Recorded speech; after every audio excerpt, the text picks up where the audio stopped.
Well, thank you all so much for joining us in today's event, which is brought to you by Future Tense, a partnership of Slate, New America, and Arizona State University that examines technology, public policy, and society.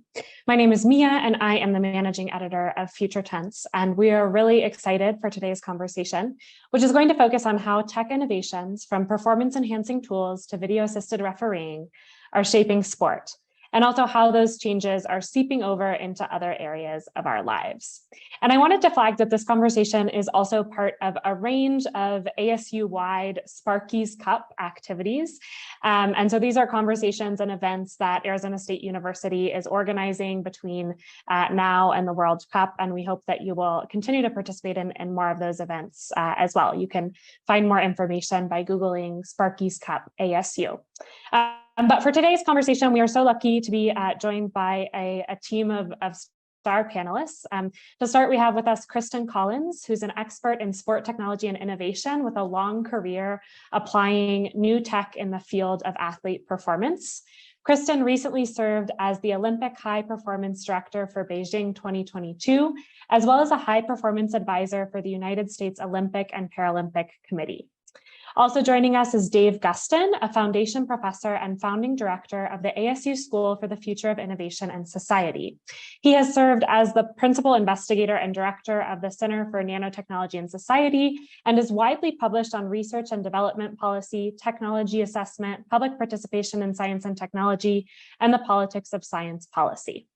We also have with us Noah Rubin, a former professional tennis player whose impressive career includes a junior Wimbledon title. Noah is also the founder and CEO of Behind the Racket, which is a community that allows tennis players of all levels to share their mental health experiences on their own terms. Up next is Christina Unkel, a VAR-certified pro referee and former FIFA referee who has been officiating soccer for more than 20 years. She's a laws of the game analyst for CBS Sports and previously analyzed the 2019 World Cup for Fox Sports. She's also a litigation and sports law attorney. Finally, moderating today's conversation is Andrés Martinez, the editorial director of Future Tense and a professor at ASU's Walter Cronkite School of Journalism and Mass Communication. Relevant to this conversation, Andrés is also working on a book on sport and globalization. I wanted to remind everyone once again that you can and should send your questions for all of our panelists throughout the conversation. You should see a box to the right of the video that you're watching right now. And we'll use our last few minutes to tackle those questions. So Andrés, over to you. Thank you, Mia. Thanks everybody for being here. This is really exciting. I confessed to my fellow panelists before we started that this was probably gonna be the most fun I have this week. This is like a great opportunity when you invent a work excuse to talk to really interesting people about something you're very interested in. So that's great. And I also wanted to go back to something Mia mentioned. At Arizona State University, which is one of the three partners in Future Tense, we are doing a whole series of activities on campus, everything from residential life experiences and creating fan zones and having watch parties in our stadium to more substantive panels and the like, all around the World Cup and in the lead up to the Qatar World Cup. And this is a commitment on the part of university leadership to recognize the global significance of a World Cup and the fact that for once, for a series of curious reasons, and we're having a men's World Cup that is not during the summer and it's during our academic year. And so we wanted to take full advantage of that. And it's really fun to be one of many colleagues that are thinking about that, and it's an experience that's really appreciated by our international students, and it's also one that's really appreciated by our American students who are kind of embracing the world of sport these days in ways that we used to be a little bit more domestic focused. So this is really an exciting topic for Future Tense because oftentimes Future Tense examines how technology impacts society, and there are a few areas of society that engage broader cross sections of folks in sport. And oftentimes it's really interesting to see how issues that play out in society manifest themselves on the playing field and how fans react to them. we can probably talk about a lot of issues, including non-tech issues where that has been the case. But in the specific issue of sport, I think it's really interesting to see how much of the governance of our sports do we want to cede and outsource to technology. And I feel like we're in this interesting transitional moment. We're seeing that in world soccer. I mentioned the World Cup peg because the Qatar World Cup is going to introduce yet another layer of technology assisted refereeing on the offside rules. And we don't need to get too much detail on that now, but it's yet another step in the evolution, the integration of technology into the refereeing of a sport that might have been among the more resistant, I'd say, to tech refereeing than some others. It's interesting, the cultural differences among sports. That's one of the things that I want to talk about. But to set the scene for today's conversation, I just want to harken back to my weekend where I was watching Arsenal Leeds, or I thought I was sitting down to watch Arsenal Leeds. I'm a big Arsenal fan in the English Premier League. The game started and not 2 minutes had gone by when they had to stop playing. And you're sitting across the ocean wondering what's going on. It turns out there was a power outage that somehow affected the comm systems that the referees use for all of their video assisted refereeing, the VAR system. Also, I guess the goal line technology was affected. And it was this funny moment where, if you were following social media, and I'm sure lots of fans in the stands were thinking, we can see the ref, he's got his whistle, we've got the linesmen with their flags, like, can't we just play the game and referee the way we did for more than a century before we started having these fancy toys? But no, lo and behold, the players had to go back into the locker room. It was a 40-minute break. There's a worldwide audience, people just waiting. And then they sorted it out. And sure enough, the VAR ended up having a huge impact on that very game. Awarded a penalty upon the review that the ref on the field initially had not given, took another one away, rescinded a red card. So there were a lot of jokes after the game that, well, maybe it was a good thing that they had waited. I just thought that one match illustrated a lot of the tensions and the sort of cross currents that we face as we kind of negotiate this blending of the human factor in governance and refereeing and the tech aspect. And I want to kick this off by turning to, I can't think of a better person to hear from on these issues as an attorney, as a referee, and as an analyst for CBS Sports. Christina, thank you for joining us. I know it's not a very direct question I'm asking, but I'm just asking you to sort of react to kind of, and maybe tell us a little bit about where you feel we are in this moment in terms of this hybrid refereeing blend of like the technology and the human factor, and then we can flesh that out. But I just wondering for your, would love your initial reaction to that question. Yeah, and definitely thank you for having me. I think you hit it on the head, and I love being in this environment. Not that I don't like being in other environments where we can have a little bit more philosophical, kind of really digging into things that are a little bit beyond of what we just see on the field.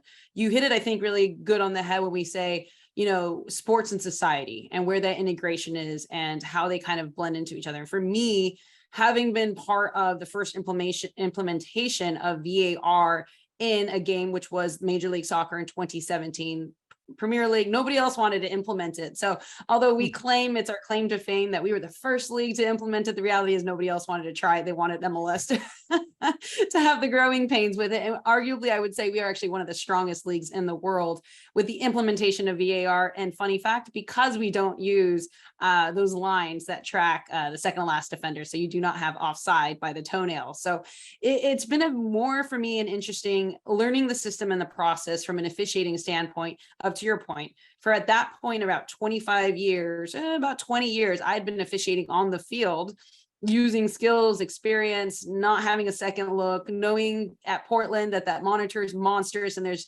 45,000 fans who are reviewing me, and I'm the only person who can't look at the monitor, and I'm the only person who can change a decision.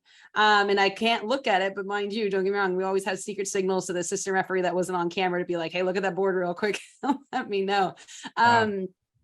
But now we take a look, and now that we've implemented technology, it is something that, funny enough, not even the officials were asking for. And so when you're having that question of where is this balance and where is this fight, the people that are complaining the most are the people that were complaining the most that we didn't have it, right?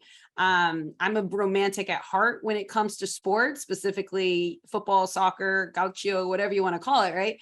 And I'm a romantic at heart, meaning in sport, that's the pleasure of it, right? There's highs and there's lows and there's overcoming, the hardship, right? So if I go to the novel romanticism, that's what I see sport. Yet now everyone wanted it because it's a multi-billion-dollar industry, from jobs to the players themselves. At least in football, it's astronomical outside the United States, how much more of a moneymaker that is in some of our top professional leagues here in the United States, between basketball and baseball and American football. But is this intersection of where it was clamored for, it's claimed they want us to be 100% as referees, which we all know scientifically is impossible to be 100% as officials, but that's the request, is for perfection. Now they're implementing technology. They have slowly, as to your kind of point, the first one was the beepers on our arms, allowed us for offsides and communication with assistant referees, then turn into the headsets, then turn into goal line technology, then turn into VAR, which now there's a second subset, which is VAR Light, which sounds like Bud Light, like it's less calories, and it truly is, it's less people. And that's for other groups that can't afford a full onset of $1 million, multi-million-dollar system. And now, as you kind of briefly mentioned, it hits on semi-automated offside technology, which here we can all dork about, because I have never used the word in sport, limb tracking technology, where they're actually tracking every single body part of all 22 players on the field at all times, with, I think it's 25 cameras right now in Champions League. And then I think World Cup, it's going to be about 35 cameras, so that they know where every single person is. So there could be an instant just for offside decisions to determine whether there's a goal or a potential penalty.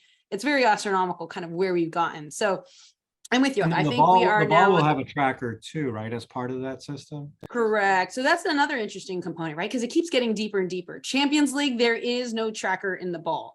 And in World Cup, there is a tracker in the ball. And so Champions League this fall is the first any league to use semi-automated offside technology in it.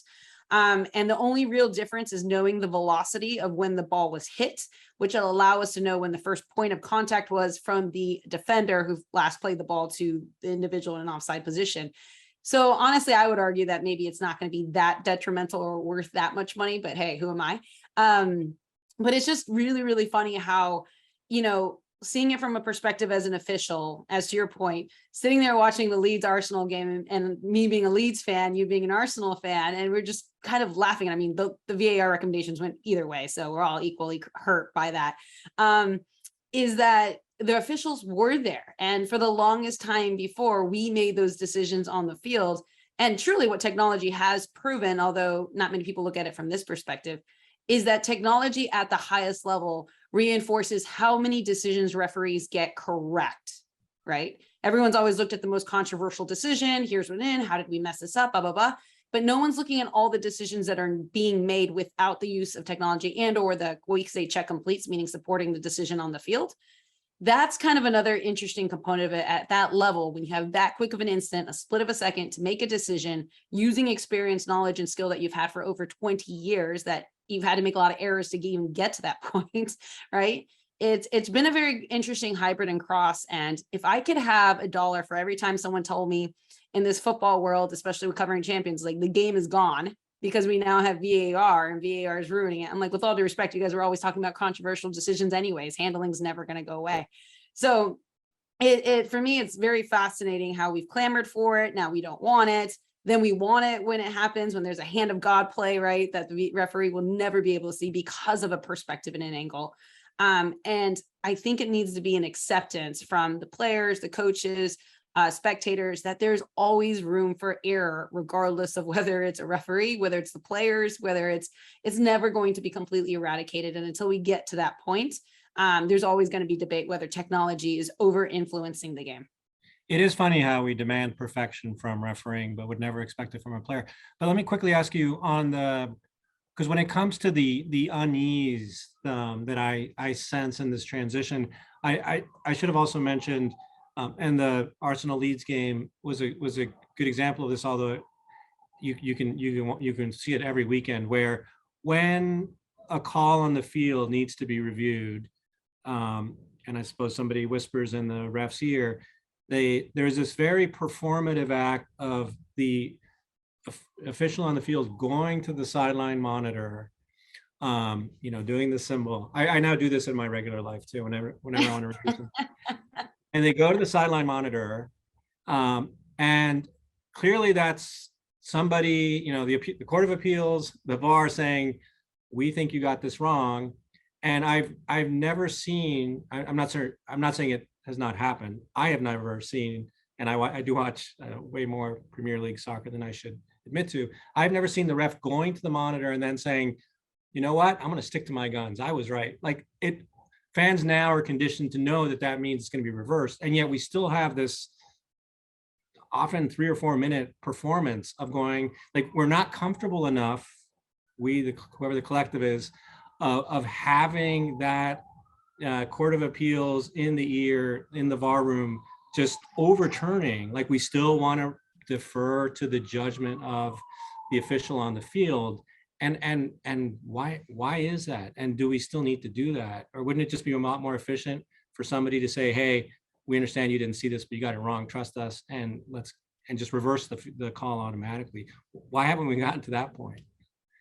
Yeah, you hit that because Major League Baseball does that, right? So the umps go over, they put on the headset on, and they're like, hey, don't look at me, I'm going to get the decision hereafter, right? But there was one of the principles in creating the VAR policy, IFAB, which is the International Football Advisory Board, which is the one that actually creates the laws. FIFA is the application of it, from the instruction on the officiating side. They were very, very deliberate on this in the principles, specifically stating that the core centerpiece is the center referee, similar to assistant referees just giving input, will always have the final decision on this for transparency's sake.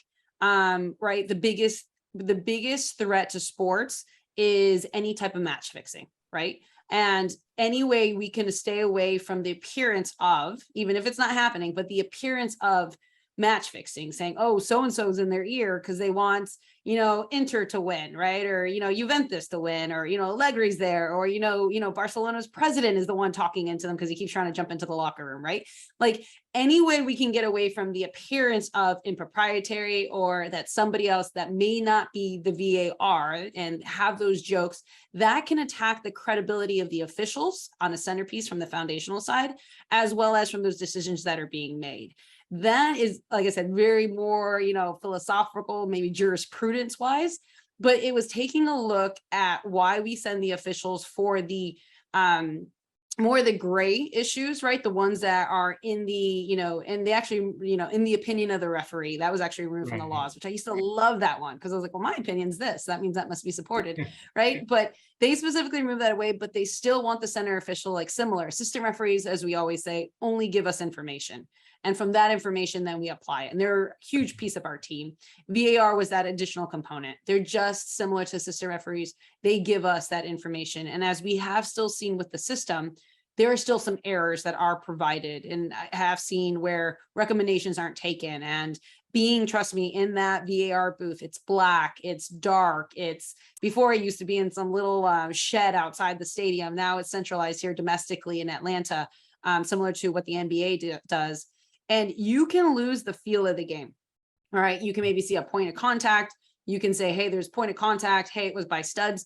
But what you might not be able to fully appreciate is this, even though you play the speed force on regular play, is whether truly or not, in that game, in that context, right? That football understanding, the feeling, anyone who's officiated any game understands that there's some calls that are just expected, right? And I always say in the football world, it's the bicycle kick and you accidentally hit somebody in the head, right? We're never going to call that until you hit somebody in the head. And I know that isn't normal, but a bicycle kick is a glorious goal that we try not to take away, because the football world wants those to happen. And when you're in that VAR booth and sometimes you're isolated, you have to always also remember, before you make a recommendation, what does it feel like being on that field and having been in those things and being able to empathize and understand. And that's why not everyone is very good in the VAR booth, but when it comes to numbers, it comes to demand of referees, it comes to demand of taking referees and putting them in the VAR booth to provide recommendation, who have officiated at that level, at least has a football understanding to appreciate that. That's where, you know, we still want that referee to go to the monitor for a controversial decision. Yep, to go ahead and provide that guidance. Thank you. That's really interesting. And I'm glad that you touched on the NBA and you mentioned baseball, because certainly I think the conversation is a lot richer when we do kind of make some of these comparisons and think about how different sports are handling this. And no, I want to turn to you because tennis seems, I mean, from the outside, correct me if I'm wrong, seems pretty advanced in having incorporated technology. And I forget when we started having Hawkeye call a lot of the shots. I love playing tennis. Half the time I don't know if the ball was in or out, and I don't have Hawkeye in my community courts. But tell us, like, your perspective as a tennis player of how you felt that integration went in tennis and where we're at, and what can we learn from the tennis case study. Yeah, tennis is an extremely interesting scenario because unlike soccer, football, or a lot of these other sports, there's no contact. You know, it's fairly black and white with how the sport goes along.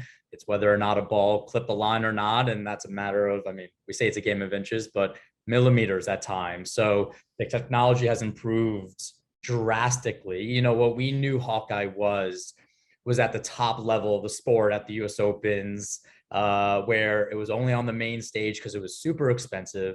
And again, with the unique ability for tennis, you don't have one field. You know, at these events, you are looking at multiple courts, sometimes the US Open. I mean, you know, we're looking right now at this Hawkeye Live situation. It's on about 18 courts or so. So it's very difficult to implement this, even at the top level of the sport. So, you know, here I am, you know, playing the initial level of professional tennis, which is considered the Futures Tour. And we were just fortunate enough to have somebody walking around and hopefully catch a call that my opponent was trying to, you know, take one away from me at that point in time. But, you know, as I was going through, you started seeing a little more integration of people on court, because it's expensive to get, you know, 3 or 4 people to be calling these lines throughout every match. So if you're talking, you know, at the Challenger Tour, which is the second level up from Futures, at that point I had 3 line judges calling the far lines, the serve, which, you know, are going anywhere from 120 to 140 miles per hour. You hopefully had a nice night's rest the night before to catch those calls. And, you know, it was a very difficult situation. So for us, where there was no contact, we always looked up to the US Open and be like, what is it going to take for us to have something like that? So we don't have to worry that in a moment when I'm hitting a forehand on the run going 110 miles per hour, and the line judge is also moving with the ball because he's calling 2 lines, that I'm hoping that man or woman makes the correct call. I mean, that is just a lot of pressure to put on everybody. And of course, led to outbursts that sadly I was a part of at times. And I admit to be on the wrong side of that. But it was, you know, it was forcing upon them to make the right call. And then you have the chair umpire. That's the one that's calling out the score and kind of leading the show. And it was, you know, their prerogative to say, hey, you know, they made the correct call. The line judge did the right thing. That ball was out, or to overrule that call. So it's a very unique situation with how Hawkeye has transitioned into this Hawkeye Live, where at the top of the sport now, it took a second for players to get used to, but you hit a ball, it missed the sideline by a millimeter or 2, and you hear a automated woman say out. And that was the first introduction. We didn't even know. I mean, it took a while. Every time I said it, I turned around. I was like, what? Who was that behind me? It was actually a voice. I didn't know that. It was actually a voice. And then they said they could have put any voice upon it, but they stick with one. They stuck with one for the first couple of years just to get everybody acclimated. But it took a while. And I think the other interesting aspect of tennis is it's known to be a traditional sport. It has that country club feel to it. And I think if anybody's watched Wimbledon, you have the line judges all dressed in their whites and they look great. And there's some, like Christina was saying, the romance to it there's definitely a part of that in sports. You know, we don't have the contact necessarily, but having the people there and now almost removing those jobs, and, you know, there's almost no need for them besides the romance of it. It's been a lot for not only fans to handle, but also players within the sport. There is this part of it that it's like, kind of feels empty out there. You know, we have the chair umpire who's leading the show, still calling the score out for the fans who are a part of it.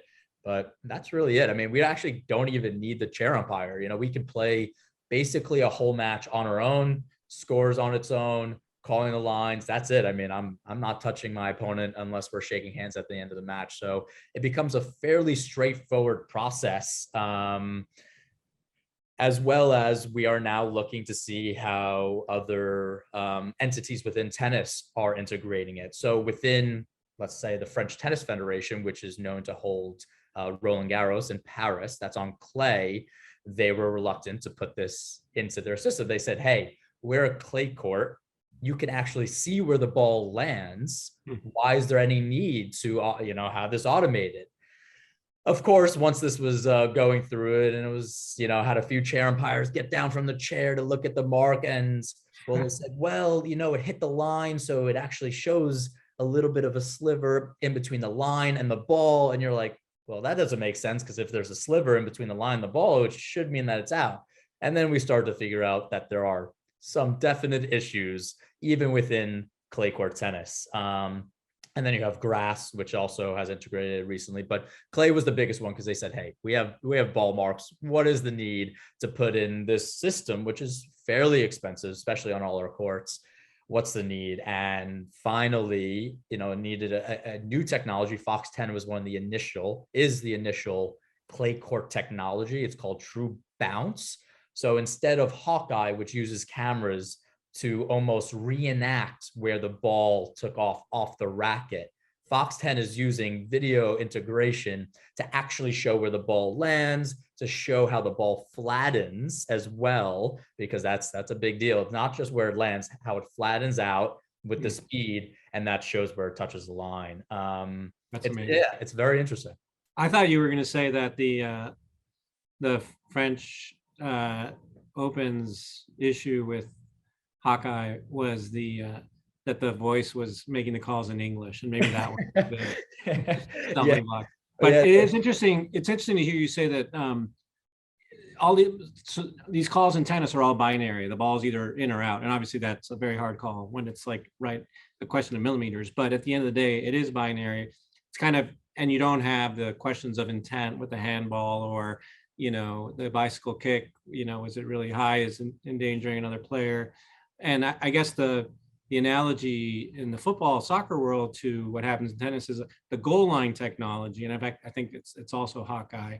That is one binary call where it was incorporated right away. The stakes were so high because you had glaring, balls crossing the line or not crossing the line. The refs couldn't see. And that's an interesting case where the technology was incorporated without much pushback, I don't feel, and it's pretty automatic. And the refs watch either buzzes or doesn't, and fans are very accepting of that. It's kind of a little bit like in tennis. Kristin, I think a lot of what we're talking about here is we're trying to remove the margin of error. It's like this demand, maybe, Christina mentioned the amounts of money involved and the stakes, and we're turning everything into a science, and maybe there's this tension with the romance where we used to feel that the human element in refereeing, there was a certain fatalism to the fact that some calls went your way, some didn't, and maybe in the long run it evens out, or that's just part of the sport. But we seem to be removing that.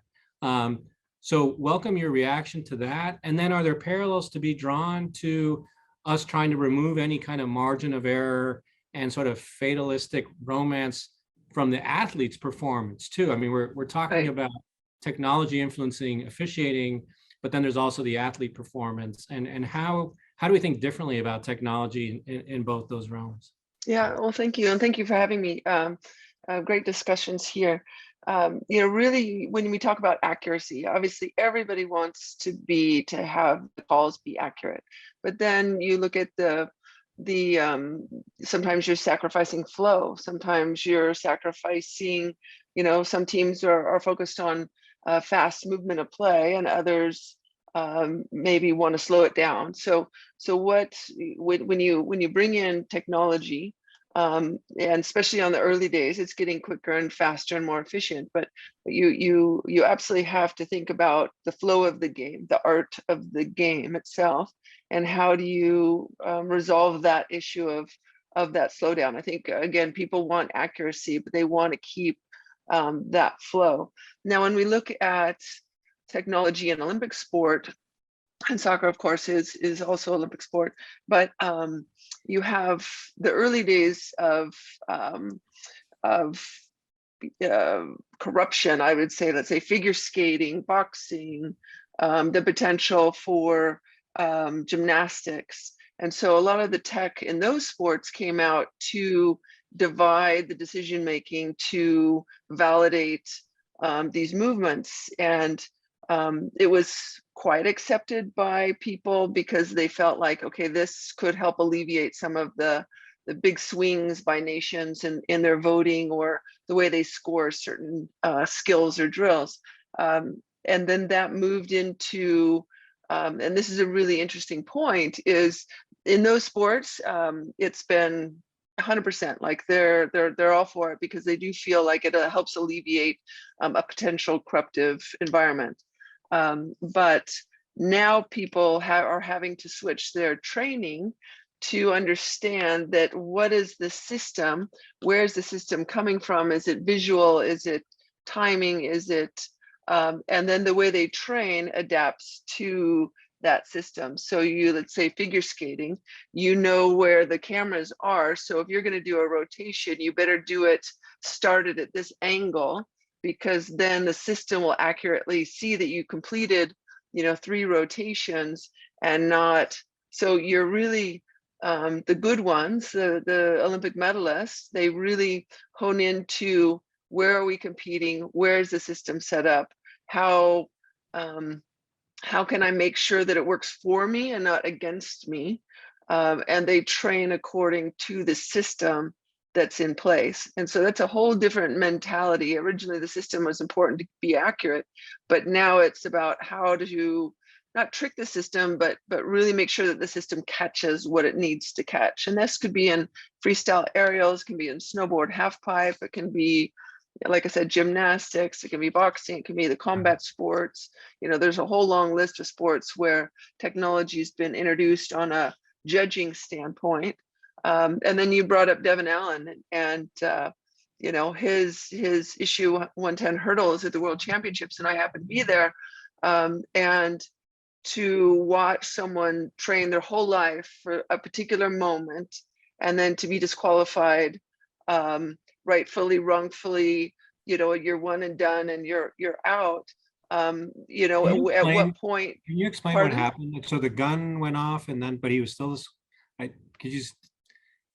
Well, to be honest, it's been a while. It was a few months ago. So, but I just remembered more the devastation, and that this was a system that had multiple disqualifications on a given day and the most important moments of people's careers. And whether the system was at fault, whether he was at fault, visually, when you watched it frame by frame, you could not see his movement.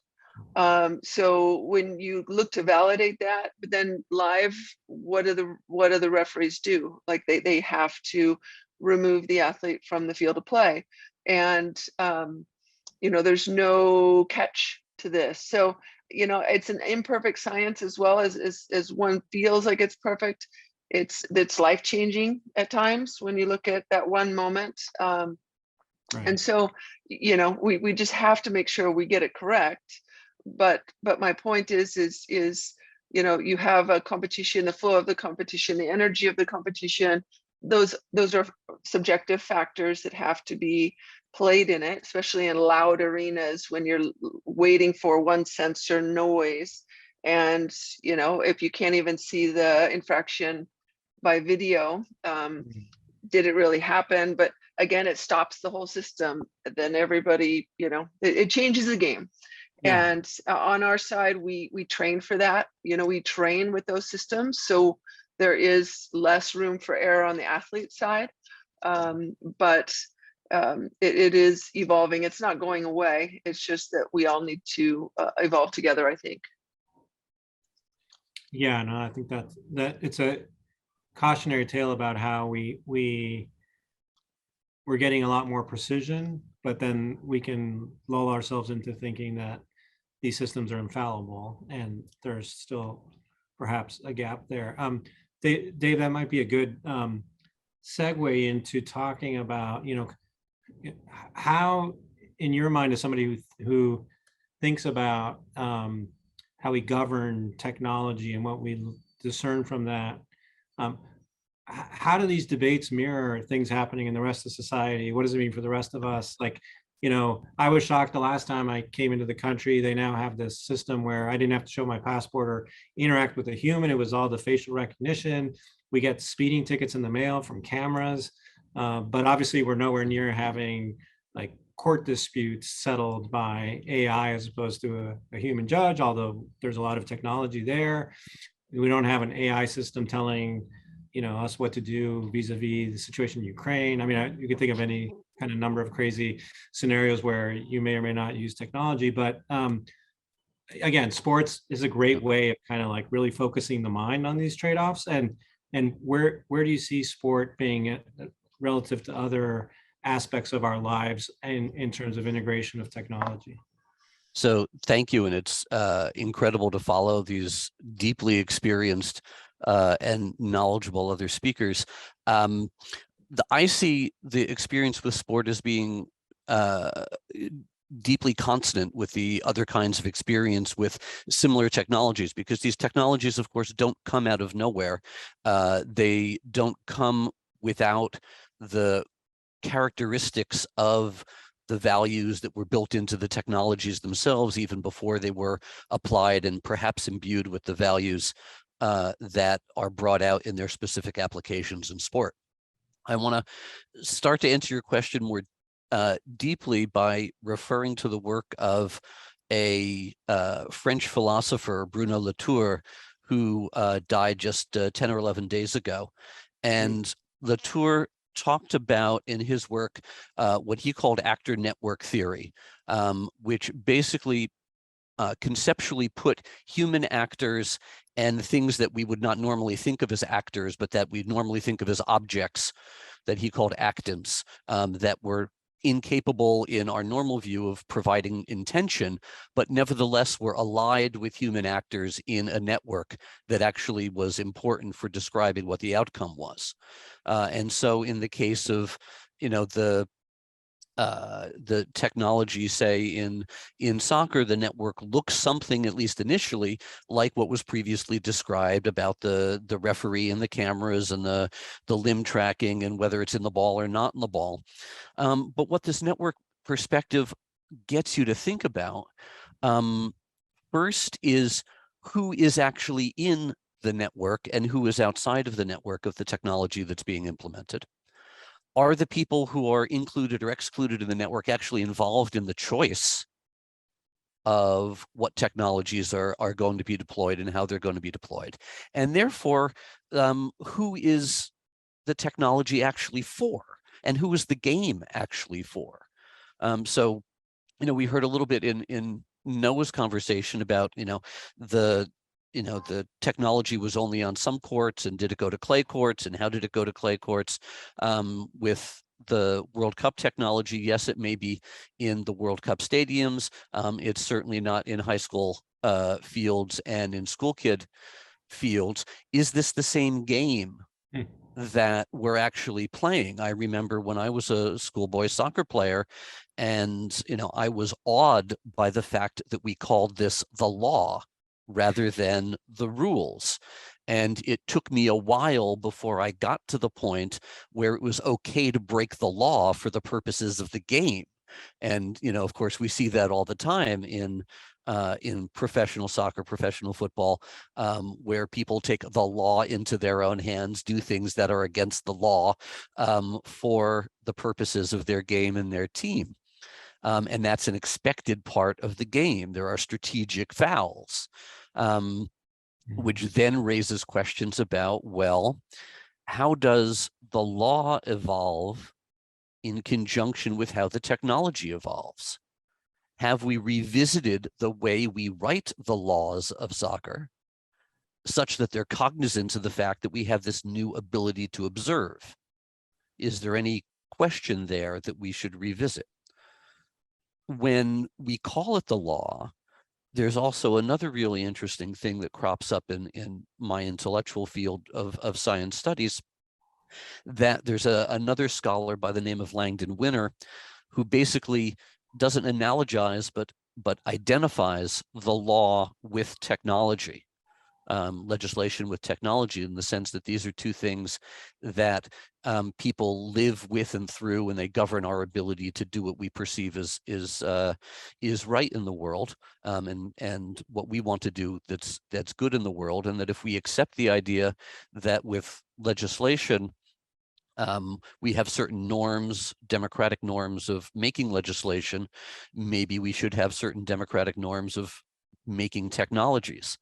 And that only, in this case, punctuates the question of who is the technology actually for, and have they had a voice in the choice of that technology in these particular instances of their application to sport. And then I'll conclude just with another really weird thing that comes out of Kristin's remarks about the watching it in slow motion and the watching it in real time. And again, these technologies are all over the place. Video technology in law enforcement, Andrés, as you mentioned, with overhead and traffic lights, but also on police body cams, and also with bystanders. And so if you go back now, basically 30 years in the United States, to the LA riots and the beating of Rodney King, which was captured on videotape. And when you watched it at full speed, you could not believe that these officers were not guilty of some horrible crime. They were beating this guy with their batons.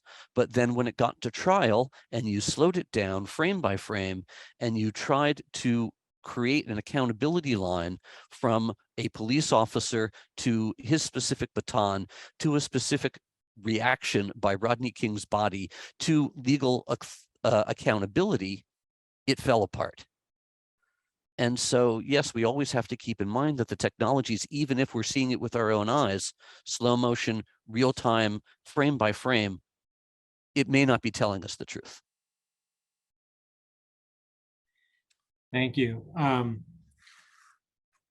There's a lot to unpack there, but Christina, I'd love to just pose to you the question that Dave Rose brought up about, do we need to revisit? Sometimes the technology seems to call for a revisiting of the laws of the game. And it's funny you bring that up, Dave. I always think that that's a wonderfully self-important thing. In football, we call it the law of the game. But I think with the handball rule and some of these offside debates, it does seem like maybe the rules were written at a time when there was no sense that we were going to have this sort of microscopic frame by frame ability to look this closely and unpack everything. And I feel like, do you see that we might be redrafting some of these rules and laws in response to what the technology now is asking us in terms of precision and when we go in and we do these reviews?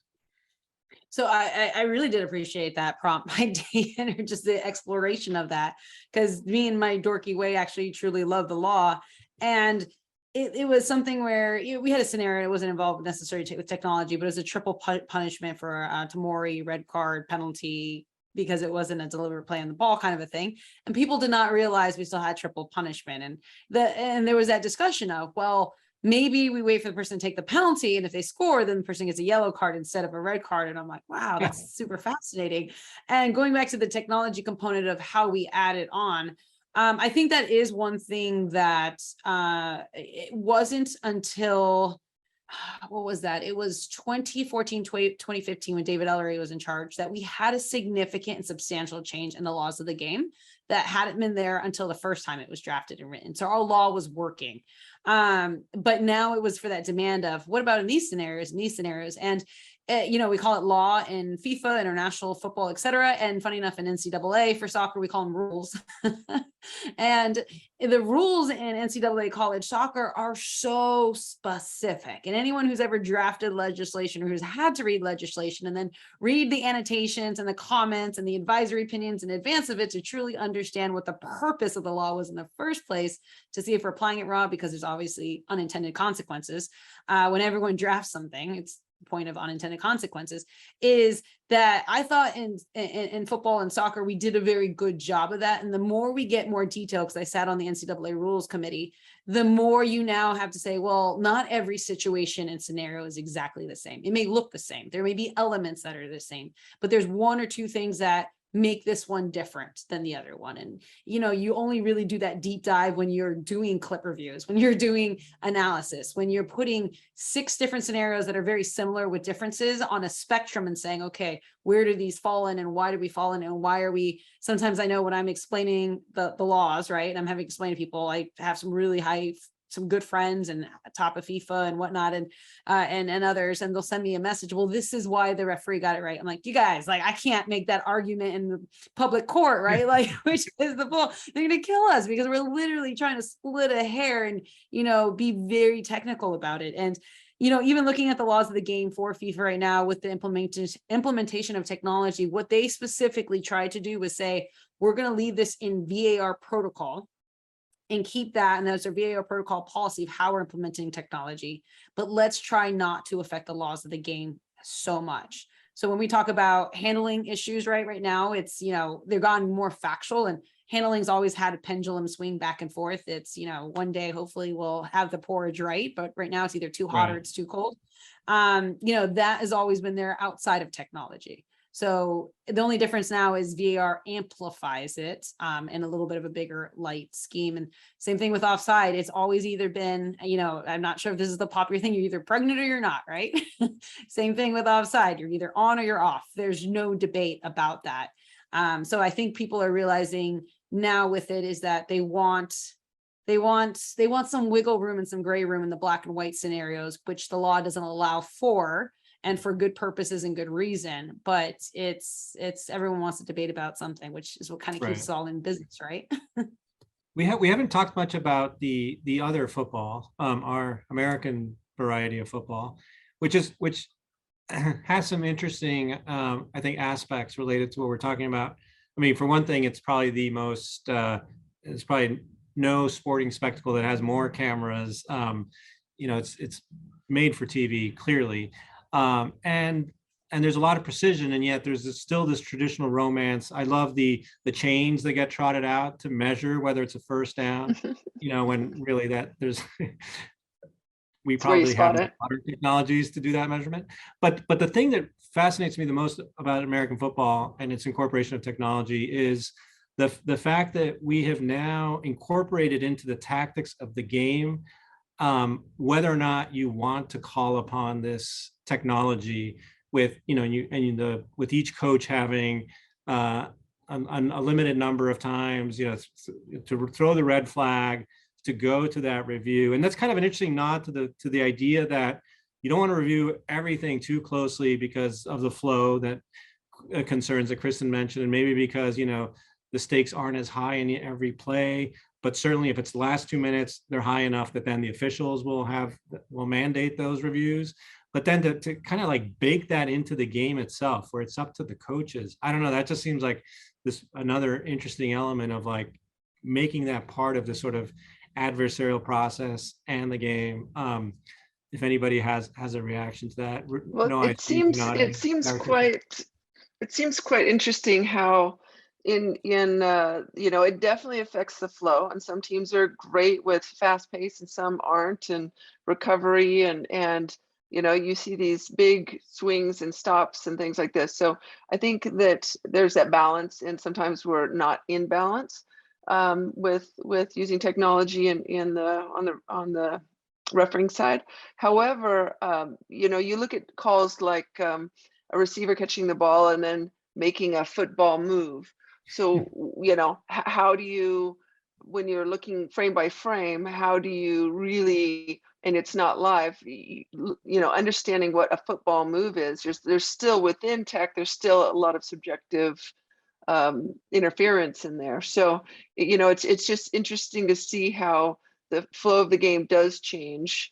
And in fact, there is so much subjective also interjected into the tech, because like, how do you quantify a football move per se? How many steps is that? How many frames is that? And it's not truly defined. Right. Yeah, I think, chime in real quick. Yeah, flow of the game is super interesting, especially in terms of tennis when there is no clock. Before Hawkeye Live, you actually got a certain amount of challenges per set. You had 3 challenges per set, and that was on your own initiative. So one of the earlier times is during my junior career, and I'm looking up to my father, like, is this the time do I challenge? And I'm not really allowed to look to him, but you only get 3. You don't, and if you're correct, you still have 3. So it's on your end to say, hey, I really believe this was the time. Now we're at the point where Hawkeye Live is like, hey, I'm going to tell you if it's in around, and you're just going to have to deal with it. But yeah, the flow is super interesting, especially in terms of the tennis where we already struggle with it. And I think to see how it flows into the soccer world or European football, flopping happens to be a large part of the game. We don't know where technology is going to go in that direction. But I do see, in terms of accessibility for fans, for players, for everybody involved, does it take away an aspect of the sport? Is that going to add to, how we see soccer flowing in the future, going to bring more Americans because the excitement is there? Or is, going on the ground for about a minute and a half, like you got shot, is that part of the spectacle of soccer? I'm curious to see how that goes. I think tennis needs more flopping. Let me know. But anyways, the boss is back. I see Mia. This felt like, I knew this was going to fly by, but this felt like 3 minutes. This has been so much fun. But Mia, I know you want to, maybe we have a couple of quick questions from the audience, because we're up against the hour soon. Yeah, we have a bunch of audience questions, so I'm going to try and get to as many as possible. And so if you all could try and keep your answers concise, that would be great. And I want to start with this one from William Jordan. And I think, Dave, maybe I can direct this one to you. So he says, are there applications of any VAR technology outside of the sports world that have occurred or that seem foreseeable? I think you already mentioned a couple examples, but maybe you could expand a little bit on that. Yeah, I think, as I mentioned, the realm of law enforcement for video is really quite profound and astonishing analogy, because again, it suggests that it's, the technology doesn't solve our value problems for us. It doesn't tell us what's valuable in the game. It doesn't tell us immediately whether somebody is innocent or guilty. It gives us the opportunity to record something that happened and then reinterpret it. And we see that again and again with the different ways that that different courts have treated body cams. And then we see responses to that where, for example, in the state of Arizona, the legislature then passed a law after the George Floyd murder that said that people were not allowed to videotape police within 8 feet of the police, and that was recently decided to be unconstitutional. But it means, and I think sort of like as Andrés said, in American football, how it was incorporated into the strategy, this becomes another thing to play in, with, and around. Yeah, thanks, Dave. And I have another one here for you, Noah. And you started to touch on this, but the question is, does it feel different to play under a tech versus a human referee? And particularly, does tech refereeing increase the pressure that you feel as an athlete? And I think, this is interesting. I know a lot of your work focuses on athlete mental health now. So maybe you could touch on that aspect. Yeah, no, it is super unique. I think, I'm a non-traditionalist in the world of tennis. I'm looking to evolve in as many ways as possible.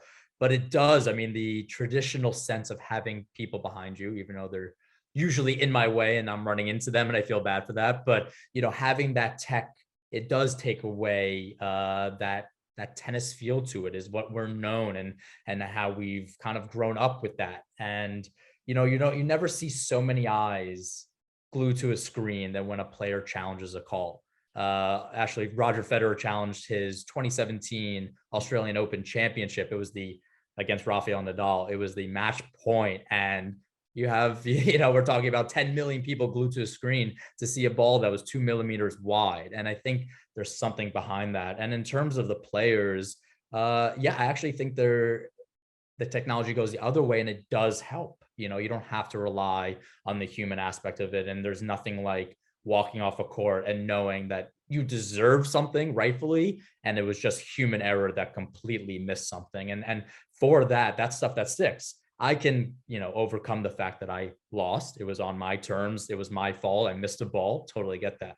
But it was somebody else that missed a call just due to the fact that their eye glanced the wrong way, a bug flew by them, a strong breeze came in the wrong direction, whatever the case may be.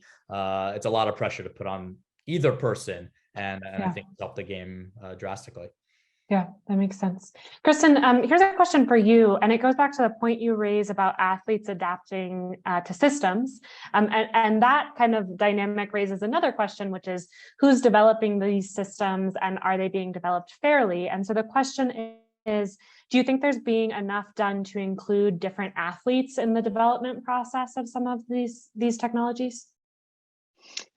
I do. I think I'm a solution-based person compared to like tech being pushed down into sport. I've for the last 20 years and 13 Olympic Games have really focused on finding solutions for our teams, and there's just becoming a bit of a marriage between those. So I do feel like we are going in the right direction, because the questions that we're asking as coaches and athletes, how can I get faster? Where's the acceleration, deceleration happening? Like all of these things, timing systems, AI, VR, all of this, it's helping the athletes just become more efficient and really, helping in recovery, injury prevention, all of this. And it just so happens it's coming from the other side as well. And so what I'm finding when I work with the big tech companies and AI companies, that we're finding a really nice marriage in between of how can we use what they're building for our benefit. And then they ask us, how can we use some of the AI analysis tools that you use? How can we use it to help better the game, make it more fair, but also make it more efficient? So I do feel like we're heading in the right direction. And I do think that a lot of it is coming from the athlete performance side of things. That's great. And we have about 2 minutes left here. So Christina, I'll give you the last question here. And this is another question. It says, would making the communications between the VAR booth and on-field referees or the calculations made by automated systems public improve transparency? Yes. I know you have 2 minutes. It's funny because usually TV sometimes gives me 2 seconds to answer this question. The answer is yes, it would be. And the reason there was a bit of hesitation out of the gate, and understandably so, is you are implementing technology for the first time ever with officials of over 20 years of experience officiating in one way. So there was a learning curve for us as well, right? Sometimes we knew the foul was there because internally we knew it, right? From some of the considerations, but we were not yet used to saying, based on X, Y, and Z, this is why it is verbally, and then working with our teammates. Now that we've had, and it's still in its infancy, right? So 2017 was when MLS used it. 2018 is when the other leagues started using it, like FIFA. So it's still within less than 7 years of its use. Now that we have kind of gotten it, we see it more consistently throughout tournaments. Now is the question of allowing more communication. And rugby does a very good job of this. The Australian football, I believe, as well does, where they release more of that communication, and it allows the viewers to understand better what it is that we're communicating. So that will be happening. FIFA right now still doesn't want it, but the reality is that will happen within the next 5 years. Great. Well, thanks so much, Christina. That was a very quick answer to a tricky question. And thank you all of our panelists for joining us today and for sharing your expertise. Unfortunately, this is all the time we have, but please continue to join Future Tense for additional events. You can find more information about our events at newamerica.org/future-tense. And Future Tense, as a reminder, is a partnership between Arizona State University, New America, and Slate. So until next time, thank you all so much and take care.